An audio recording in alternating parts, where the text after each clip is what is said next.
Le réel plaisir est pour moi de vous retrouver ce soir pour vous informer, mesdames, messieurs, bienvenue à cette grande édition du journal sur Mandiko Télévision dont voici les titres.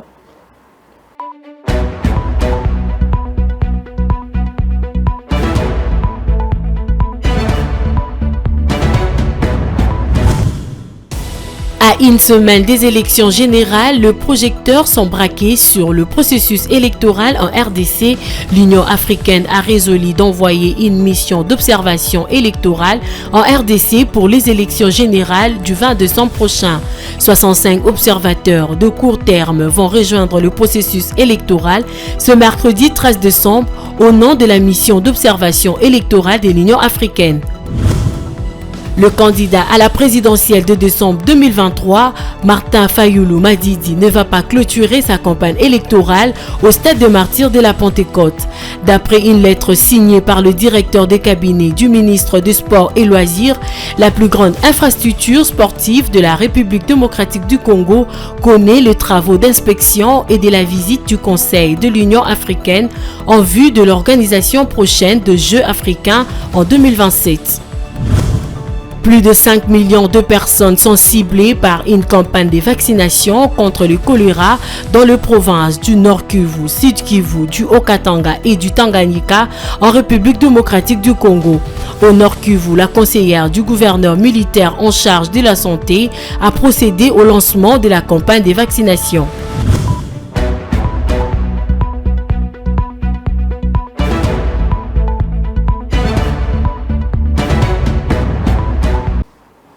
Une fois de plus, bienvenue. Comme je l'avais dit au sommaire, l'Union africaine a résolu d'envoyer une mission d'observation électorale en RDC pour les élections générales du 20 décembre prochain.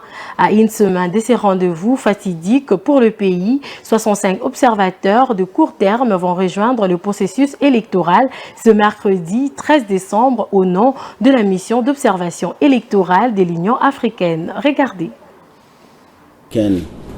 Pour le Fonds de la paix et le financement de l'Union. Le président de la Commission de l'Union africaine, Moussa Faki Mahamat, a décidé de les envoyer pour une durée de près de 2 semaines, soit du 13 au 26 décembre. C'est ce qui ressort d'un communiqué de cette organisation continentale de ce mardi 12 décembre. Les objectifs de cette mission sont de faire une évaluation impartiale et objective de la conduite des élections générales du 20 décembre en RDC, conformément aux normes régionales, continentales et internationales en matière d'élections démocratiques, de contribuer à la bonne tenue des élections crédibles et pacifiques en vue de la consolidation de la gouvernance démocratique, de la paix et de la stabilité dans le pays, de formuler des recommandations en vue d'améliorer le processus électoral futur et de réaffirmer la solidarité et le soutien de l'Union africaine à l'égard du peuple congolais. Il s'y est de rappeler que la mission électorale de l'Union européenne, initialement prévue pour observer les élections du 20 décembre, a subi une réduction de mandat officiellement transformée en une mission d'experts électoraux. Cette transformation a été officialisée à la suite des discussions avec les autorités congolaises. Les experts se concentreront sur l'analyse du processus électoral depuis la capitale congolaise Kinshasa. Auparavant, l'UE avait dû annuler sa mission électorale dans son format initial, principalement en raison du retard dans l'obtention de l'autorisation nécessaire pour l'utilisation de ces moyens de communication tels que les téléphones satellitaires et des kits internet essentiels pour le bon déroulement de la mission. Toujours dans ces mêmes registres, dans un communiqué rendu public ce mardi 12 décembre, la mission d'observation électorale Regard Citoyen s'inquiète des difficultés rencontrées par les électeurs dont la carte est effacée à obtenir un duplicata au risque de mettre en péril leur droit fondamental de désigner leurs représentants et d'impacter négativement le taux de participation au vote du mercredi 20 décembre. Regardez. La mission d'observation électorale s'inquiète de difficultés rencontrées par les électeurs dans l'obtention de duplicata. Ceci ressort d'un communiqué de presse où la MOE souligne par ailleurs que ces équipes sur le terrain et celles de missions d'observation sœurs font face à de nombreuses difficultés pour obtenir des accréditations nécessaires. Aussi, de nombreux démembrements de la CENI n'ont pas encore reçu tout le matériel nécessaire à l'émission de cartes d'accréditation. Les démarches d'accréditation se voient refusées par les antennes compte tenu de la mauvaise qualité de carte d'électeur, mauvaise qualité qui relève de la responsabilité de la Commission électorale nationale indépendante. La mission d'observation électorale est composée de 4 organisations de réseau d'organisations de droits humains et d'éducation civique d'inspiration chrétienne, le réseau national pour l'observation et la surveillance des élections du Congo, les réseaux gouvernance et Rien sans les femmes, d'une équipe cadre basée à Kinshasa. L'inscription des électeurs et l'obtention de cartes d'électeurs utilisables doivent permettre aux citoyens ayant la qualité d'électeurs d'exercer leur droit de vote le jour du scrutin. Regard Citoyen constate que la CENI a pris 2 mesures afin de remplacer le carte d'électeur défectueuse. Toutefois, la mission s'inquiète des difficultés rencontrées par les électeurs dont le carte est effacée à obtenir un duplicata, au risque de mettre en péril leur droit fondamental de désigner les représentants et d'impacter négativement le taux de participation. La MOE souligne que ces équipes sur terrain et celles de missions d'observation sœurs font face à de nombreuses difficultés pour obtenir les accréditations nécessaires. De nombreux départements de la CENI n'ont pas encore tout le matériel nécessaire. De plus, l'application permettant le dépôt de demandes d'accréditation en ligne n'a pas été disponibilisée que très tardivement sur les sites internet de la CENI le 4 décembre dernier, soit la veille de la date limite de dépôt. Rappelé par le cadre légal, la présence d'observateurs nationaux dans tous les lieux où se déroulent les opérations électorales est un droit qui a pour but d'assurer la transparence du processus électoral. Ainsi, la MOE recommande à la CENI de se mettre en capacité de répondre partout aux très nombreuses demandes d'émission de duplicata dans le meilleur délai, d'élargir les mesures d'assouplissement dans l'obtention des accréditations décidées le 8 décembre dernier au profit de témoins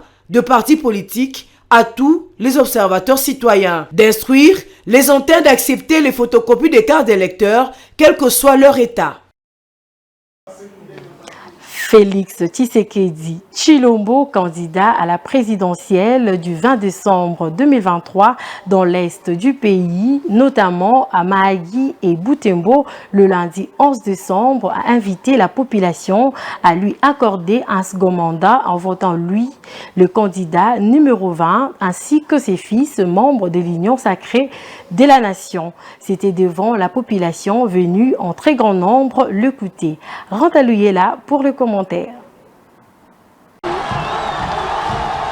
Le candidat à la présidentielle du 20 décembre, le numéro 20, Félix-Antoine Tshisekedi, a communié le lundi 11 décembre 2023 avec la population de Butembo après l'étape de Mahagi, accompagné de toute son équipe de campagne et les dignitaires de ce coin du pays. Le candidat à sa propre succession a appelé la population à aller voter le 20 décembre pour lui, mais aussi tous ceux de la liste de l'Union sacrée pour lui permettre d'achever le programme de développement déjà entrepris au cours de son premier quinquennat. Il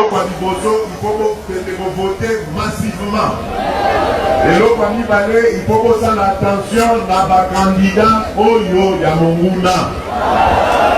Monguna a côté ici ma candidat na kaki ya 26 candidats Oyo boza komona o baneki le kiao. Poser l'attention. Ba candidat na tango bakoya o bakoye sabino bakotangela bino komba Monguna te. Bakolinga koloba te que M23 mutaza koboma bakongolais. Bakolinga koloba te que patron ya M23 ezali Paul Kagame nde aza kotinda bango. Po bayebi que soki bayibi bango ya bakongolais bakende kopesa Congo na patron na bango Paul Kagame. Kasi biso tozali ekenge tolobi makambo wana ekosalema tu na mboka na biso te. Yango topesi armée na biso makasi. Les nôtres amis d'armée et amis Komatakaka Makasi, et puis de créer des réserves de la défense armée pour la bande qu'on a dit ce mieux sur Mawazane de Bakota Kuna.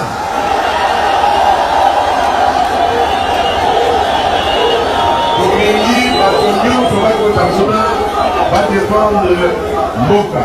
À quelques jours de la fin de la campagne électorale en République démocratique du Congo, les candidats à tous les niveaux se réjouissent de leur forte mobilisation, mais le mieux à faire serait de savoir la pondération de chaque coin où ils sont favoris pour ne pas crier à la tricherie. La diplomatie, sans une force de défense dissuasive, reste un simple chapelet de bonnes intentions qui n'apportera aucune solution. Ces propos sont de l'ancien Premier ministre Adolphe Muzito, tenus lors d'une séance de l'Université populaire lundi 11 décembre 2023, au lendemain de son meeting dans la commune de Mangubo, dans la ville de Kisangani, dans la province de la Chopo. Regardez. En campagne électorale dans la province de la Chopo, précisément à Kisangani, le candidat numéro 24, Adolphe Muzito, a eu des propos assez forts en ces termes.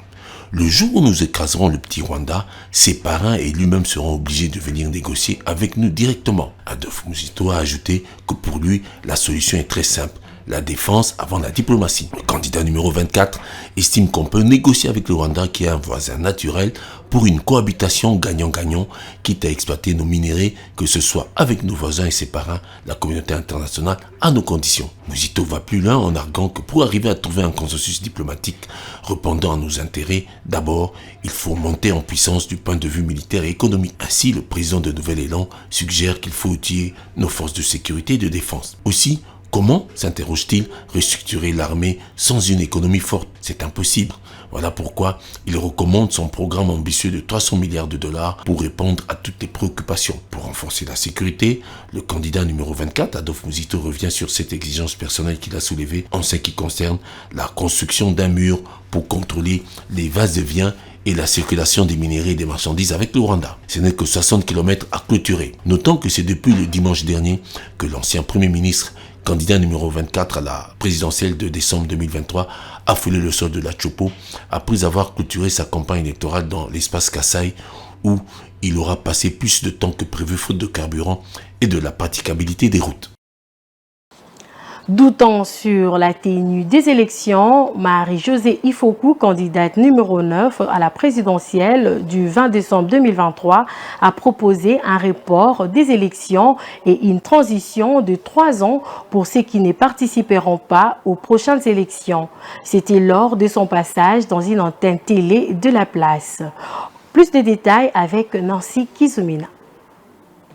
Marie-Josée Ifoku, candidat à la présidentielle du 20 décembre, a proposé le lundi 11 décembre 2023 dans une chaîne de la place les reports des élections et une transition pour 3 ans. Pour elle, la Commission électorale nationale indépendante est incapable d'organiser les élections dans le délai constitutionnel, soit le 20 décembre prochain, car cette centrale électorale ne pourra déployer ses matériels dans tous les coins et recoins du pays à moins de 2 jours des élections. Marie-Josée Ifoku demande au président de la CENI, Denis Kadima, de prendre son courage en main pour annoncer officiellement son incapacité d'organiser les élections du 20 décembre 2023.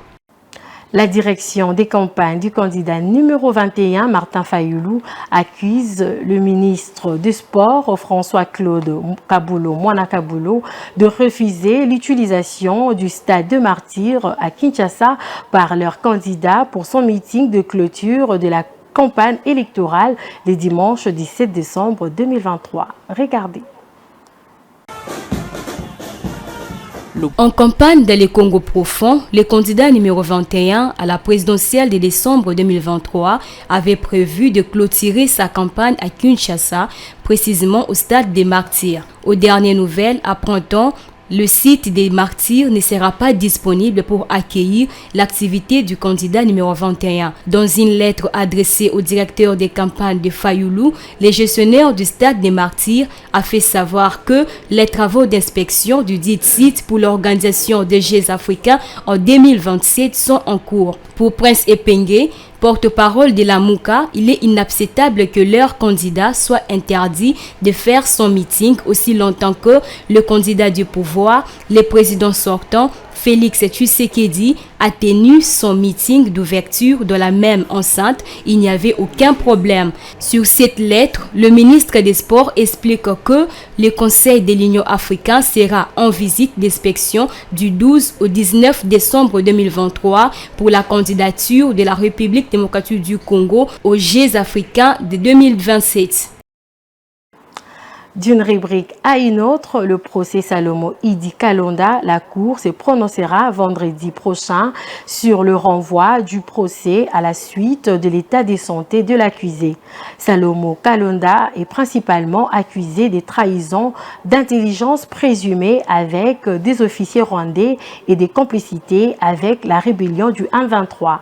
Des accusations que lui et ses proches qualifient de cabale et de montage du régime actuel. Regardez. La cour militaire dans le procès de l'opposant politique Salomon Kalonda a pris lundi 11 décembre l'affaire en délibéré et a promis de rendre son arrêt avant dire droit le vendredi prochain. Il s'agira de répondre à la requête des avocats de Salomon consistant à obtenir le renvoi du procès à une date ultérieure, le temps pour leurs clients de se faire soigner. Selon les conseillers du prévenu, les audiences ne peuvent pas se dérouler à son absence. Ils estiment que son état de santé s'est sérieusement dégradé et qu'il n'y a aucune loi qui permet d'être jugé à l'hôpital ou dans son lit de malade. Le candidat numéro 3, Moïse Katumbi, à la présidentielle de décembre 2023, a tenté de rencontrer sans succès son conseiller spécial Salomon Kalonda. Moïse Katumbi affirme que Salomon Kalonda est entre la vie et la mort. C'est quelqu'un qui est entre la vie et la mort. C'est vraiment inhumain, c'est de l'acharnement. Et je me pose la question si le président Félix était un vrai opposant, s'il a fait réellement de l'opposition. Parce que même à l'époque, lui aussi avait besoin de voir des prisonniers de l'IDPS et d'autres prisonniers politiques. Kabila l'autorisait. On est en train de tuer Salomon à petit feu parce qu'il est entre la vie et la mort. Les avocats de l'opposant disent espérer obtenir une réponse satisfaisante de la part des juges dans le cadre humanitaire en faveur de leurs clients. Pour rappel, le conseiller de Moïse Katumbi, Salomon Kalonda Idi Dela, a été arrêté mardi 30 mai à l'aéroport d'Njili à Kinshasa. Toujours dans ces mêmes chapitres, le Conseil de sécurité de l'Organisation des Nations Unies était en séance de travail le lundi 11 décembre 2023. Dans cette 9501e réunion, la question de la menace contre la paix et la sécurité internationale était au cœur des échanges avec notamment la situation de la RDC. Ces cas évoqués a éveillé de nouveaux appels à déposer les armes de la part de certains pays partenaires de la RDC, dont la Chine, qui a été suivie par la France. Regardez.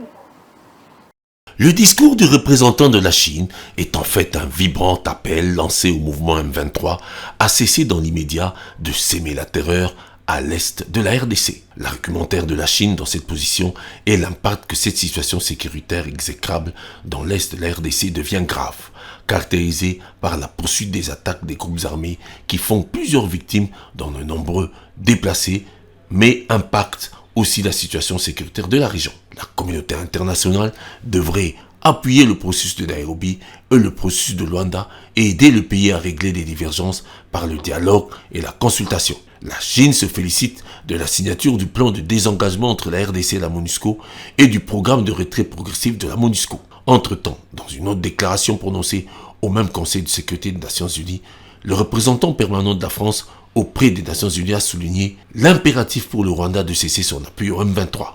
Le représentant français a insisté sur la nécessité de soutenir la RDC dans l'organisation d'élections crédibles, exprimant la préoccupation de la France face aux tensions à l'est du pays. Il a explicitement évoqué le M23 et exigé son retrait et son cantonnement tout en appelant le Rwanda à mettre fin à son soutien au M23 et à retirer ses troupes du territoire congolais. De plus, il a souligné la responsabilité des forces armées congolaises à cesser toute collaboration avec les FDLR, soulignant que toute escalade militaire ne ferait qu'aggraver la situation.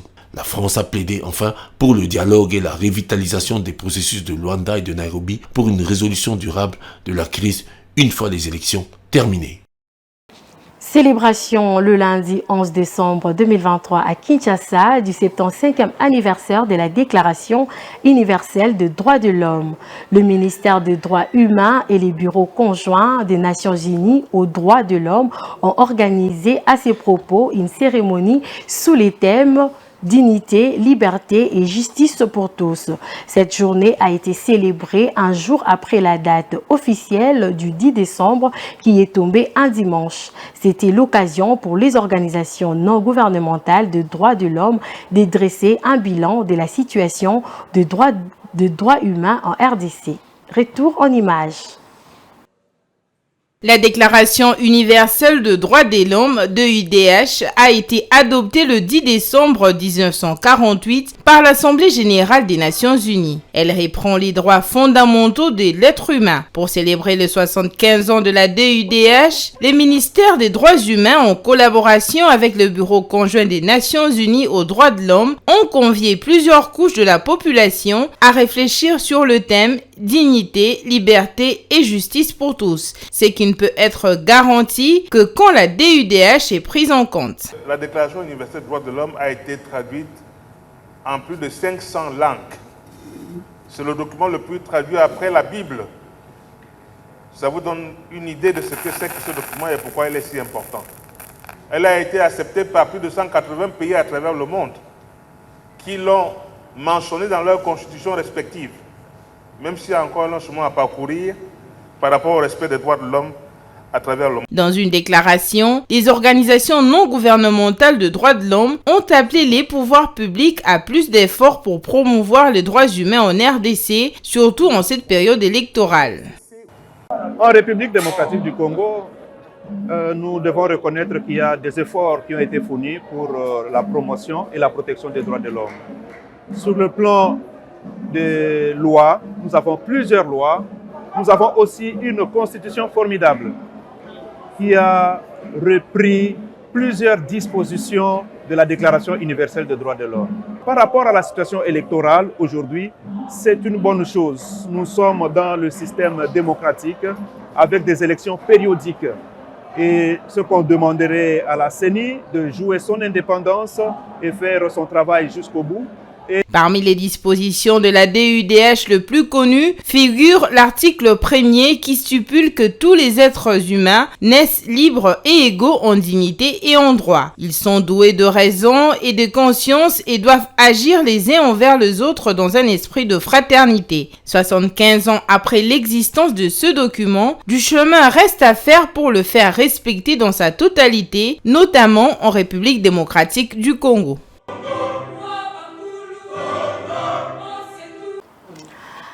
Parlons santé à présent. La campagne des vaccinations contre le choléra dans la province du Nord Kivu a été lancée le lundi 11 décembre dans la ville de Goma.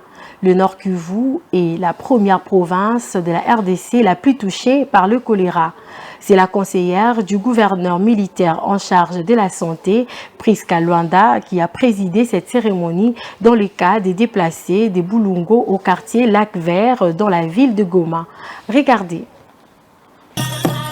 Réunis nombreux pour la circonstance, les habitants du camp de Boulengo ont été sensibilisés à se faire vacciner massivement. À cette occasion, Priska Luanda, qui a lancé cette campagne, a rappelé les statistiques alarmantes qui placent la province du Nord Kivu à la première position parmi les provinces les plus touchées par le choléra en RDC. Au moins 31 342 cas de choléra ont été suspectés ou confirmés et 230 décès ont été enregistrés dans l'ensemble du pays depuis le début de l'année 2023, parmi lesquels de nombreux enfants. Selon le ministère de la Santé publique, la province la plus touchée est le Nord Kivu, qui a enregistré plus de 21 400 cas confirmés ou suspects, dont plus de 8 000 enfants de moins de 5 ans. Les données disponibles au Bureau du Programme national d'élimination du choléra et de lutte contre les maladies diarrhéiques en RDC, le Nord Kivu est classé comme étant la première province atteinte du choléra, avec un cumul de 42 099 cas notifiés en 2023, parmi lesquels 373 décès, soit 66,2%. Il s'ensuit donc qu'autant nous sommes les plus affectés par le choléra, autant nous devons être les plus motivés à nous prémunir contre la maladie précitée. L'ampleur de cette épidémie de choléra et les ravages qu'elle fait planer sur la population constituent une raison pour laquelle Priska Luanda appelle les habitants de Goma à se faire vacciner. Selon elle, la prévention à travers la vaccination reste le seul meilleur moyen pour lutter contre cette maladie dans la province du Nord Kivu. Étant unanimement admis que la bonne et efficace prise en charge médicale de la plupart des maladies demeure la prévention, je voudrais inviter chacun d'entre nous à intégrer celle-ci dans notre vie quotidienne pour nous prémunir des maladies en général, celles endémiques et épidémiques, notamment le choléra inclus. Les camps des déplacés sont généralement surpeuplés et débordés, ce qui favorise la transmission du choléra. Ainsi, les familles vivant dans les camps des déplacés autour de la ville de Goma sont par exemple confrontées à une pénurie massive d'eau et d'installations sanitaires. Près de 300 000 personnes, dont 183 000 enfants, n'ont pas accès à de l'eau en quantité suffisante. Moins d'un tiers des personnes ont accès à des latrines et en moyenne, 159 personnes doivent partager une seule latrine. Et pour finir, le Palais des Sports de Marrakech au Maroc a accueilli dans la nuit du lundi 11 décembre 2023 le gratin du football africain. C'était à l'occasion de la remise des récompenses CAF Award 2023. Retour en images sur cette cérémonie avec Enoch Kalanji.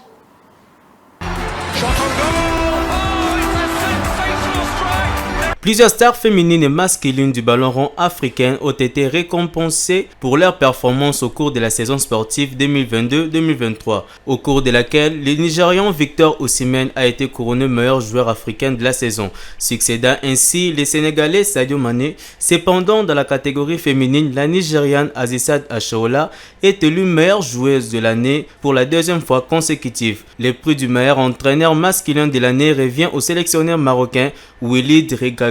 Et celui de la catégorie féminine est décerné à Désiré Ellis de l'Afrique du Sud. Pour ce qui concerne le prix du meilleur gardien et gardienne de l'année, est attribué respectivement à Yassine Bonou du Maroc et Shamaka Nadozi du Nigeria. Alors que le milieu du terrain d'Al-Hilal d'Égypte, les Sud-Africains Percy Tao a raflé le prix du meilleur joueur interclub de la saison devant l'attaquant congolais Fiston Maele. Par ailleurs, l'international Chancel Mbemba, sociétaire de l'Olympique de Marseille, a eu le mérite de figurer dans l'équipe type de la CAF aux côtés d'autres grandes figures du football africain à l'instar de Mohamed Salah, Yassine Bonou et Sadio Mané et tant d'autres. C'est la fin de ce journal, mais avant de vous quitter, place au rappel des titres.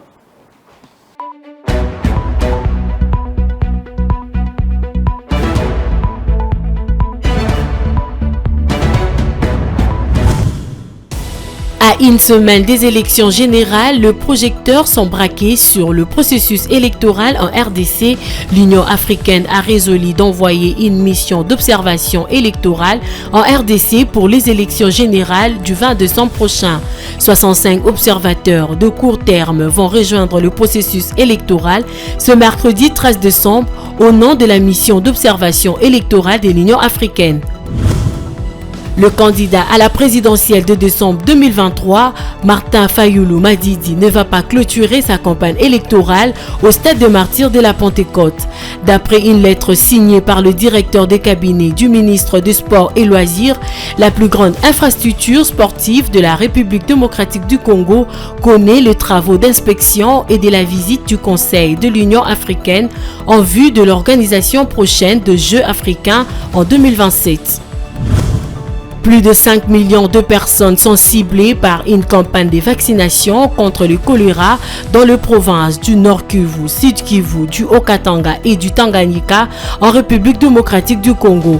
Au Nord Kivu, la conseillère du gouverneur militaire en charge de la santé a procédé au lancement de la campagne de vaccination.